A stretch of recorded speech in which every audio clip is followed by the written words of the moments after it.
transition of you going from one direction to another is faster because your ankle is more stable, you have less range of motion that you're moving through, therefore speed, time, distance, okay, you get a faster turnaround. If we look at this in more detail, this particular paper that defined this, we're not talking about large percentages here, but it was significant.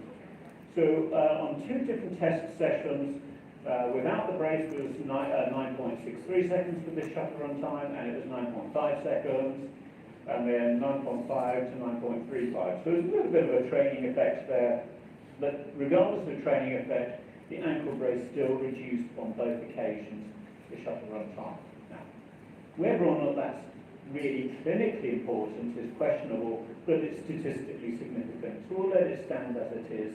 But performance with changing direction is not worse, and arguably it is marginally better when wearing an ankle brace. One of the things I wanted to put in here, because I haven't really got an awful lot of literature on this myself, but one of the things I wanted to bring in here, because you're going to see it in a moment in the workshop, is neuromuscular electrical stimulation. And there is certainly some evidence out there to suggest that facilitation of spinal excitability using neuromuscular electrical stimulation and exercise. Neuromuscular electrical stimulation, zapping somebody when they're sitting there passively, not sure about that. If you're doing a functional or movement task, when you combine it with a movement task, you are then training the brain and the muscles to get the maximum that the muscles can be recruited, the most motor units recruited, while still involving the central nervous system when you're doing this as an active exercise with neuromuscular electrical stimulation. And I think you'll be playing with that in a bit. So any neuromuscular electrical stimulation superimposed onto isometric voluntary contractions can provide an effective neuromuscular stimulus for training, which can be used in early management, early training, recovery of people with ankle instability. So what we have here is a situation where the person is doing a standing balance test with and without the NMES on. So you can see with it on, more stable, and when they're not got it on, they're less stable. So we get improvements in stability because we're getting that better recruitment, in this case of peroneus longus. It's very, very important when you're looking at your protocols for neuromuscular electrical stimulation to make sure the parameters are right and the protocols are right. Just sticking on NMES and zapping your patient with whatever setting you think is not the right way of doing it. You have to make sure that you're using proper protocols which are well defined in the literature. So make sure that you do that. So in conclusion, ankle bracing can have a significant stabilizing effect in the coronal and transverse planes. These in turn provide a mechanical and proprioceptive input to improve dynamic stability. And these will reduce the risk of injury if you have previously had an injury, but they will not be any use if you've not had a previous injury. So ankle bracing should be advised to prevent re-injury during high-risk sporting activities. Ankle bracing and neuromuscular electrical stimulation can improve neuromuscular control. And this goes for these 4 points of treatment. We're wanting to reduce pain associated with chronic ankle instability. We're trying to do this by reducing or changing the alignment, by changing the position, or at least the range of motion that somebody is moving in, the dynamic alignment, if you will. This will improve their dynamic stability.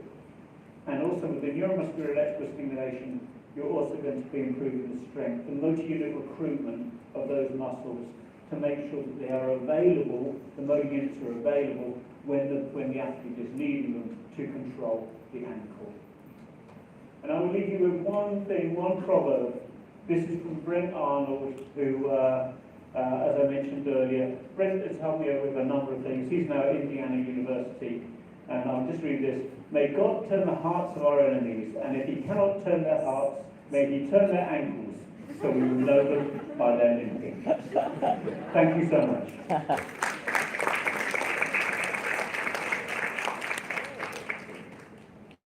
Any questions? I will be on the workshop as well, so you can ask me questions there. So Jenny, do you want to put the GROC slide up? Is that what's happening next?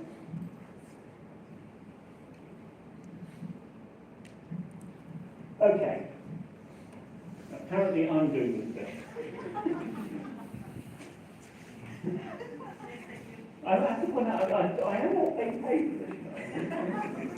Okay, so one of the things that we use all the time in our research, because quite often you think, oh, research is going to take ages to do, we use what we refer to as the Global Rate of Change Scale, the GROC.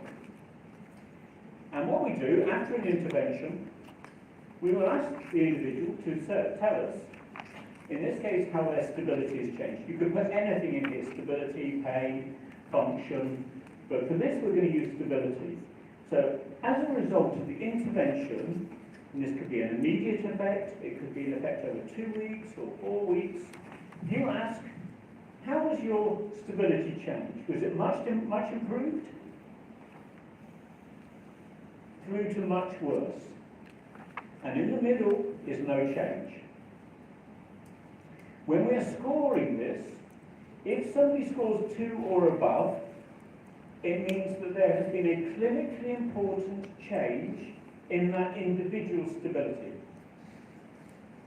Equally, if it's -2 or below, that's also a clinically important change in stability, only you've made them worse. So this takes seconds. We have been collecting data using this across a large number of individuals. The assessment is one question. Incorporating this into your clinical practice to determine whether or not you have made any difference to that individual is so easy to do. And that's what we're going to be doing now in the workshops, because each of the stations, each of the 3 stations, we have interventions that are meant to be doing something to this.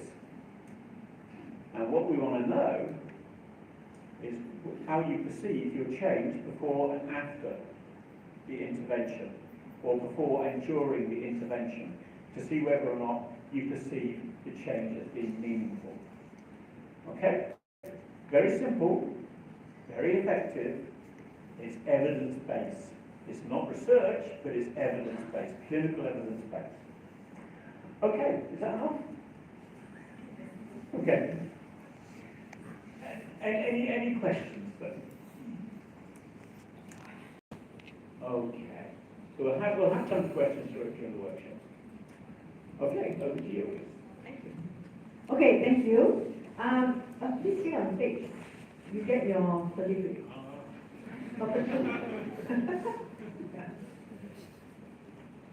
Okay, I would like to invite Dr. Chung on stage to give our certificate of appreciation to Prof. Richards for being our speaker at this event.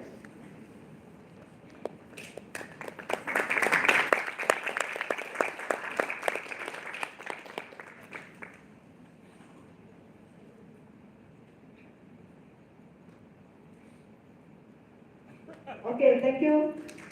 Thank you, Prof. Richards. Thank you, Dr. Chung. Okay, so now, without further ado, I would like to break into the workshop group. It's going to be half an hour each at each station. So just like this morning,